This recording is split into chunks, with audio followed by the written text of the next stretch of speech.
नमस्कार.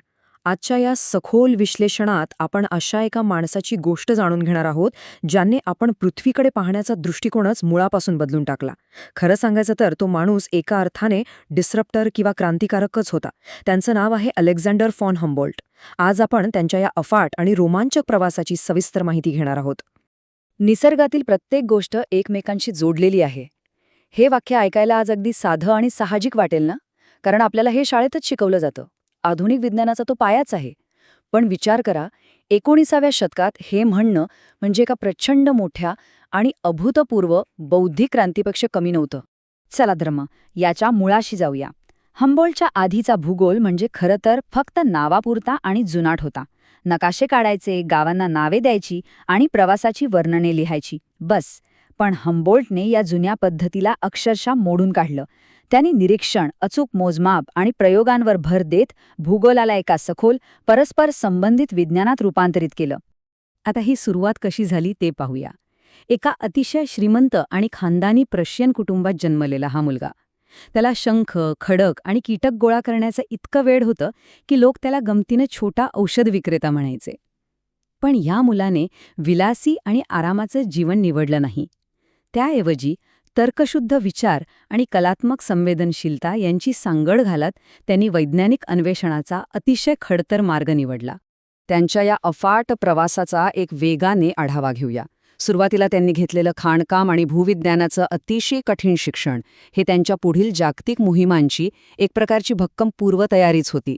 1769 मधला त्यांचा जन्म आणि त्यानंतर त्यांच्या ऐतिहासिक मोहिमांपासून ते कॉस्मॉस या प्रसिद्ध ग्रंथाच्या प्रकाशनापर्यंतचा त्यांचा हा प्रवास खरोखरच थक्क करणारा आहे. आता आपण वळूया त्यांच्या सगळ्यात ऐतिहासिक अशा लॅटिन अमेरिकन मोहिमेकडे. 1799 मध्ये सुरू झालेला हा सलग 5 वर्षांचा थरारक प्रवास. फ्रेंच वनस्पतीशास्त्रज्ञ एमे बॉनप्लॅन्ड यांच्यासोबत त्यांनी अत्यंत धोकादायक प्रदेश ओलांडत आणि उष्णकटिबंधीय आजारांवर मात करत ॲमेझॉन आणि ओरिनोको या महाकाय नदी प्रणालींचा सखोल अभ्यास केला. त्यांचे एक अतिशय महत्त्वाचं तत्त्व होतं, निसर्गाचे वैज्ञानिकदृष्ट्या मोजमाप झाले पाहिजे. आणि ते फक्त बोलून थांबले नाहीत.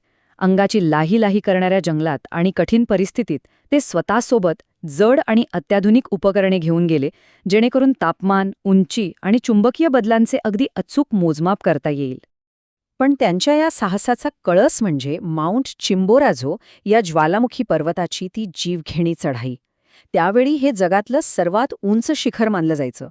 विचार करा, आजच्यासारखे कोणतेही ऑक्सिजन सिलेंडर नाहीत, ट्रेकिंगचे कपडे नाहीत, तरीही ऑक्सिजनची कमतरता आणि गोठवणाऱ्या थंडीचा सामना करत त्यांनी केलेली ही चढाई खरोखरच त्यांच्या शारीरिक आणि मानसिक क्षमतेची सर्वोच्च कसोटी होती.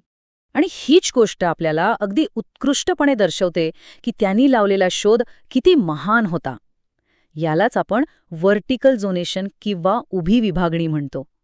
जसजसे ते वर चढले, त्यांनी पाहिलं की पायथ्याशी उष्णकटिबंधीय जंगले आहेत, मग गवताळ प्रदेश, मग अल्पाईन वनस्पती आणि शिखरावर फक्त बर्फ. यावरून त्यांनी सिद्ध केलं की जमिनीच्या उंचीचा हवामानावर होणारा परिणाम हा अक्षांशामुळे होणाऱ्या परिणामासारखाच असतो. चिम्बोराझोच्या या चढाईमुळे खऱ्या अर्थाने एका नव्या विज्ञान शाखेचा जन्म झाला. तो म्हणजे जैवभूगोल किंवा बायोजिओग्राफी. हवामान, उंची आणि तिथे राहणारे सजीव हे कसे एकमेकांशी जोडलेले आहेत हे त्यांनी जगाला पहिल्यांदाच दाखवून दिलं आणि आधुनिक पर्यावरणशास्त्राचा एक भक्कम पाया रचला. हवामानशास्त्रात त्यांनी आणखी एक मोठी क्रांती घडवली, ती म्हणजे समताप रेषा किंवा आयसोथर्म्स. तुम्हाला हवामानाचे नकाशे माहिती आहेत ना?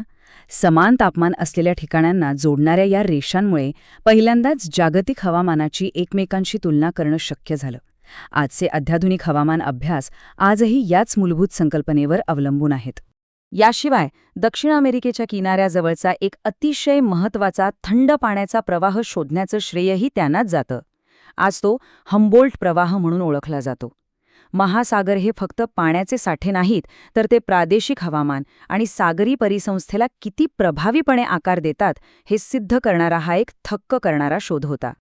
आता इथे एक अत्यंत विचार करायला लावणारा आणि नाट्यमय प्रश्न निर्माण होतो. 19व्या शतकातला एखादा माणूस आजच्या पर्यावरणीय संकटाची भविष्यवाणी करू शकतो का? ऐकायला अशक्य वाटतं ना, पण हम्बोल्ट यांच्या संशोधनाचा हा सर्वात धक्कादायक आणि भविष्यवेधी पैलू आहे. 1800च्या अगदी सुरुवातीच्या काळात त्यांनी दिलेले इशारे ऐकून तुम्ही थक्क व्हाल. माणसाने केलेली जंगलतोड, वसाहतवादी शेती आणि निसर्गातला वाढता हस्तक्षेप यामुळे जमिनीची धूप होईल आणि हवामानात कायमस्वरूपी बदल होतील हे त्यांनी 200 वर्षांपूर्वीच अचूक ओळखलं होतं आणि जगाला सावध केलं होतं. आणि विशेष म्हणजे त्यांचा हा सर्व काही जोडलेला आहे हा विचार फक्त झाडांपुरता किंवा प्राण्यांपुरता मर्यादित नव्हता. तो मानवाधिकारांपर्यंत गेलेला होता. त्या काळात जेव्हा साम्राज्यशाही आणि वर्णभेद शिगेला पोचला होता तेव्हा हंबर्ट्स हे गुलामगिरी आणि वसाहतवादी दडपशाहीचे प्रखर विरोधक होते. सर्व मानवांमध्ये समान बौद्धिक क्षमता असते हा त्यांचा विचार त्यांच्या काळाच्या कितीतरी पुढे होता. त्यांच्या ज्ञानाने आणि कॉस्मॉस ह्या त्यांच्या अप्रतिम ग्रंथाने त्या काळातल्या अनेक महान विचारवंतांना थेट प्रेरणा दिली. जॉन म्यूर, हेनरी डेव्हिड थोरो आणि अगदी चार्ल्स डार्विनसुद्धा. डार्विननी तर स्वतः असं म्हटलं होतं की हम्बोल्ट वाचले नसते तर त्यांच्या स्वतःच्या ऐतिहासिक प्रवासाचा पायाच रचला गेला नसता. आज जर आपण पाहिलं तर त्यांचा वारसा अक्षरशः जगभरात विखरलेला दिसतो. तो हम्बोल्ट प्रवाह असो, हम्बोल्ट विद्यापीठ असो किंवा एखादं राष्ट्रीय उद्यान. एवढंच काय, चंद्रावरील भौगोलिक खुणांनाही त्यांचं नाव देण्यात आलं आहे. ज्या जगाची त्यांनी नव्याने ओळख करून दिली त्या निसर्गावर त्यांचं नाव कायमचं कोरलं गेलं आहे. तर हा संपूर्ण प्रवास आपल्याला एका अत्यंत महत्त्वाच्या टप्प्यावर आणून सोडतो. निसर्गाचा वेगवेगळ्या तुकड्यांत अभ्यास करण्याऐवजी तो एका सर्वसमावेशक रूपात करणं. निसर्ग परस्पर जोडलेला, गतिशील आणि एकसंध आहे हा विचार म्हणजेच आज आपण ज्या सस्टेनेबिलिटी किंवा शाश्वततेबद्दल बोलतो त्याचा भक्कम पाया आहे. आणि आता शेवटी एक असा प्रश्न ज्याचा विचार आपण सर्वांनी करायला हवा. आज जेव्हा हवामान बदल आणि जागतिक पर्यावरणीय संकटे वेगाने वाढतायत तेव्हा हम्बोल्ट यांचा हा परस्पर जोडलेला दृष्टिकोन अंमलात आणून आपण त्यांनीच उलगडून दाखवलेल्या या नाजूक जगाला कसं वाचवू शकतो यावर नक्की विचार करा.